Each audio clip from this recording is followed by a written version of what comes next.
আজকের দিনটা মানে কি বলবো, সকাল থেকে ইভানের খুব শরীর খারাপ, তো ওকে নিয়ে হসপিটালে এসেছি। ওই যে ওইদিকে মায়ের সাথে বসে নেবুলাইজার দিচ্ছে, মানে এত কাশি হচ্ছে, ওকে দেখাতে নিয়ে এসেছিলাম, তো ডাক্তার অ্যাডমিট করতে বলেছেন, কিন্তু আমরা বললাম যে অ্যাডমিট, এই কিছুদিন আগেও অ্যাডমিট ছিল লক্ষ্মী পুজোর পরপর, প্রায় এক সপ্তাহের মতো, তো এখনও বললো অ্যাডমিট করতে। তো আমরা বললাম যে অ্যাডমিট ছাড়া এখন কী প্রসেস, বললো যে এখন তাহলে নেবুলাইজারটা দিক, 3টে ডোজ পড়বে এখন, ডোজ পড়ার পর এখন বললো যে আপনার ওটা দেখে চেক আপ করে তারপরে ডিসিশান নেবে ডাক্তারবাবু যে ভর্তি নেবে কি না। তো দেখা যাক কী হয়, কী বলবো আর, শরীর ওর এতটা তাড়াতাড়ি খুব খারাপ হয়ে যায়, মানে একটু কাশি হলেই ওর মানে এই পর্যায়ে চলে যায়। তো আপনারা একটু আশীর্বাদ করবেন যাতে ও তাড়াতাড়ি ভালো হয়।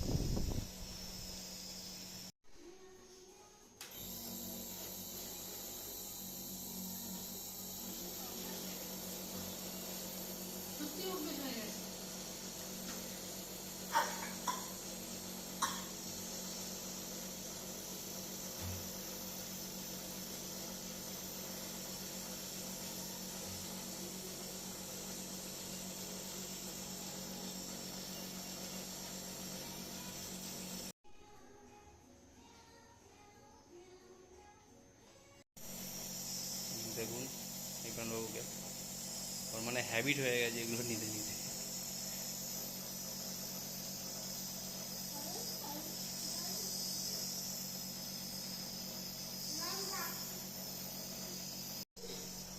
ঠিক আছে বন্ধুরা, আমি কিছু মেডিসিন দিয়েছে, ওটা আনতে যাচ্ছি, কারণ ক্যামেরা দেখলেও আবার এ পড়বে।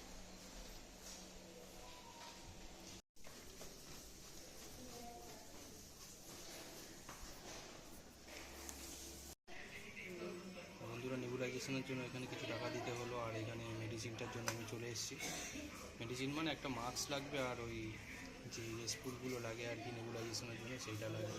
ওরা দিয়ে দিয়েছে, ওটা এখান থেকে কিনে আর কি আমাকে দিতে হবে ওদেরকে আবার।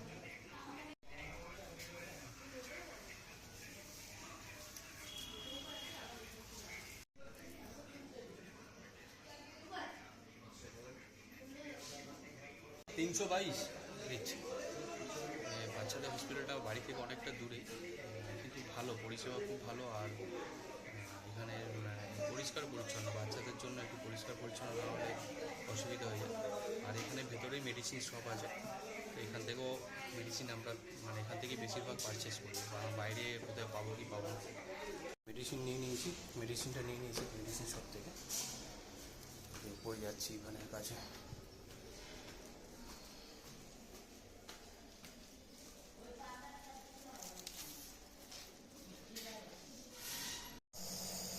এই যে ইভানবাবু নেবুলাইজার নিতে নিতে মায়ের কোলে ঘুমিয়ে পড়েছে। আসলে একটু মনে রিলিফ হয়েছে, কালকে সারা রাত তো ঘুমোয়নি দিদিবাড়ি থেকে আসার পর থেকে, তো এখানে এসে একটু নেবুলাইজার পেতে পেতে ঘুমোচ্ছে। আমি মেডিসিনটা দিয়ে দিলাম। ওর একটুতেই ঠান্ডা লাগলে বন্ধুরা, এই মানে কাশি যদি ধরে নিয়েছে, ওটা একদম মানে নেবুলাইজারও দিতে হবে তারপরে। মানে এখন আসলে ওরও দোষ না, আর মেন ব্যাপার হচ্ছে আমাদের চারপাশের যা পলিউশন এত, সেই জন্য। কারণ ভ্যাকসিন নিতে যেদিন গেছিলাম সেদিনকে আমরা ঠান্ডার জন্য গাড়ির এসিটা চালাইনি, তো গাড়ির কাঁচটা খোলা ছিল, আর তো সেই কারণে হয়তো মানে ডাস্ট অ্যালার্জির জন্য ওটা আর কি, ডাস্ট নাক থেকে বললো জার্মসটা ঢুকেছে, ঢুকে শ্বাসকষ্টটা শুরু হয়েছে। তো যাই হোক, আপাতত এখন নেবুলাইজারটা দিই, তারপর ডাক্তারবাবু কী বলে দেখি। ঠিক আছে, নেবুলাইজার হয়ে গেছে। হ্যাঁ, এই বাড়ির দিকে যাচ্ছি বন্ধুরা, গাড়ি বুক করলাম, চলুন গাড়িতে উঠে কথা হচ্ছে। হ্যাঁ বন্ধুরা, গাড়ির জন্য দাঁড়িয়ে আছি, গাড়ি বুক করলাম, আর ইভানকে একটা মাস্ক কিনে দিয়েছি, বললো যে মাস্ক পরে একটু যাওয়া আসা করতে রাস্তা হবে। চলুন, গাড়ি এসে গেছে, গাড়িতে উঠে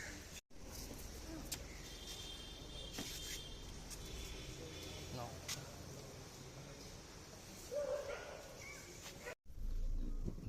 ক্যাবে উঠে গেছি আমরা।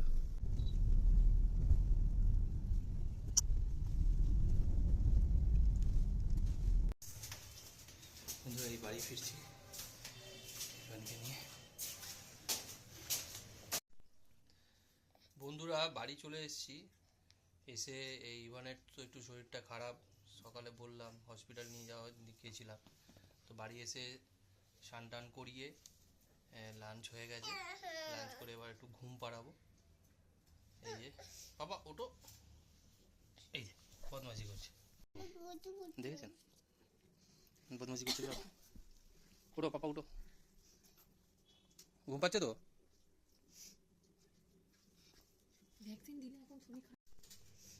যাই হোক বন্ধুরা, সকাল থেকে একে নিয়ে দৌড়াদৌড়ির জন্য ঠিক করে আপডেট দিতে পারিনি।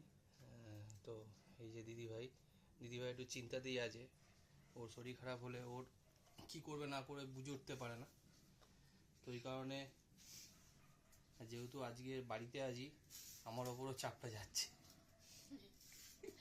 বাবা এইদিকে তাকাও, ওর ঘুম পেয়েছে, লাঞ্চ হয়ে গেছে, চান হয়ে গেছে। ঠিক আছে, তাহলে ওকে ঘুম পাড়িয়ে দিই, আবার দেখা হচ্ছে আপনাদের খানিকক্ষণ পর। চা খাচ্ছি বন্ধুরা। ইভানের শরীরটা খারাপ, ওই জন্য মনটা এখনো খারাপ। যতক্ষণ না একটু কাশিটা কমছে স্বস্তি পাচ্ছি না। কি খাচ্ছ? আর চা বিস্কুট খাচ্ছ? তোমার শরীর ঠিক আছে? হুম,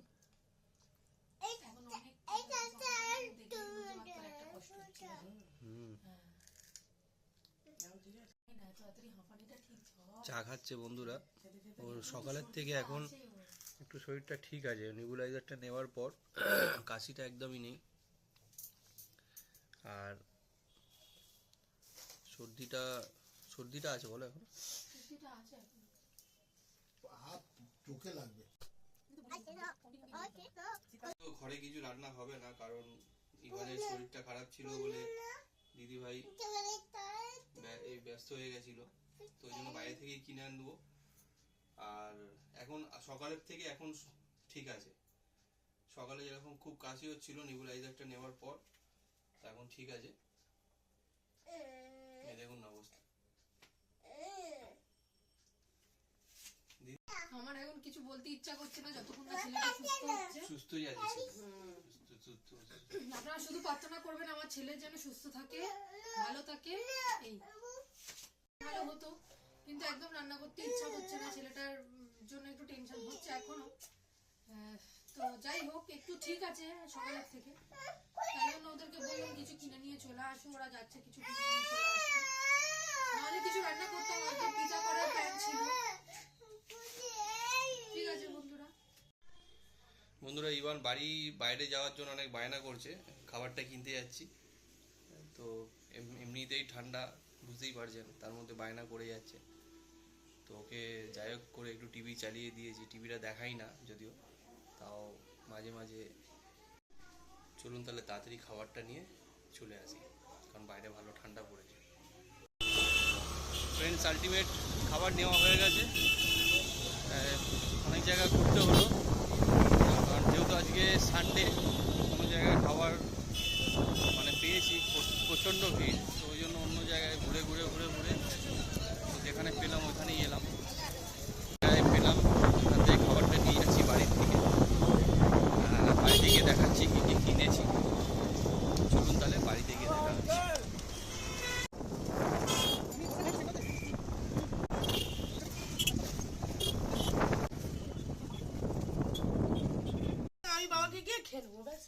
বন্ধুরা, বাইরে থেকে খাবার আনতে গেছিলাম, তো এই বাটার নান নেওয়া হয়েছে আর চিকেন টিক্কা বাটার মশলা, আর ওইদিকে আছে চিকেন ভর্তা। চলুন তাহলে ডিনারটা করে নিই। করে নিয়ে ইভানকে দেখুন ওষুধ দিচ্ছে দিদিভাই। একটু দাঁড়িয়ে দাঁড়া, একটু থেকে উপর দিকে তাকাও বাবা, নিয়ে নাও ঠিক করে। তোকে 6-7বার মতো করতে বলেছি, ইনহেলার নিতে বলেছে, তো ওটা দেওয়া হচ্ছে। আর ডিনার হয়ে গেছে, ঠিক আছে বন্ধুরা, ডিনার করে নিই। তো আজকের মতন ব্লগটা এখানেই শেষ করছি। তো আজকে সানডে, কিন্তু সানডে হলেও আমাদের অনেক কিছু মানে কষ্টের মধ্যে দিয়ে প্ল্যান ছিল, কিন্তু অনেক কিছু কষ্টের মধ্যে দিয়ে দিনটা গেছে। তো এই যে দিদিভাই ইভানকে নিয়ে এখন ব্যস্ত, কারণ ইভানের শরীরটা কালকে থেকে খারাপ। তুমি একা খেতে তো হবে না। এখন আপাতত সকালবেলা হসপিটাল থেকে আসার পর থেকে এখন ঠিক আছে, কিন্তু তাও ওকে বলেছে একটু ফলো আপ করতে। ঠিক আছে, তাই ব্লগটা বাড়াচ্ছি না। তো আপনাদের কাছে একটাই অনুরোধ থাকবে, দেখছো কি আপনারা করছে? দেখবেন মুখে ব্লগটা পুরো ইয়ে পুরোটা, করছে, জল ছেটাচ্ছে। যতটা পেরেছি আজকে করেছি। আর ইভানের জন্য একটা আশীর্বাদ করবেন যাতে ও তাড়াতাড়ি সুস্থ হয়ে যায় আর ভালো থাকে। চলুন, দেখা হচ্ছে নেক্সট কোনো ব্লগে।